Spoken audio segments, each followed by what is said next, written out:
Hi, I'm Chris. We're here at the Kodo Kids test facility. I'm going to show you how to refresh your pump. Basically, all we need to do is take this top piece off. There's a couple valves inside that we need to clean up. So there's a screw on the front and a screw on the back. I use a 5/16 inch socket on the drill, just makes it quicker. You can also use a crescent wrench or pliers or whatever you have. And we'll just take out these screws.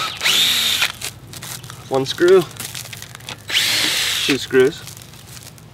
And you know, if you do this with kids around, which I encourage of course, because then you got to show them the internal workings of the pump, I think it's great. So then you just wiggle this thing. You have to wiggle it quite a bit. There's some seals in here that keep it tight on the base, but if you just grab it and just wiggle, wiggle, wiggle and pull up on it, you'll eventually get it out. There we go. And so the area that you really want to make sure is clean is this whole plunger system. There's a valve on it that can move up and down, which you want to make sure there's no rocks stuck in there, and that's usually the culprit. Usually gravel or sand will get wedged in here and just keep that up, so then as it pumps it won't suck the water up. So just take a towel, wipe it all down. We put a little bit of Vaseline on this to lubricate it in the shop. You can wipe all that off and just clean it all up. Also reach inside the pump itself and see if there's sand and gravel down all the way in. If there is, you want to wash all that out, get that out of there. There's a valve down at the very bottom as well that you can access if you take the pump off the mount.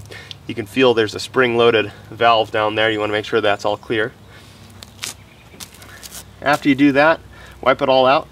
Really, your pump should work. There's not very many moving pieces. You can explain to the kids how the whole pump works. I'll do a whole video on what's going on inside the pump so you understand.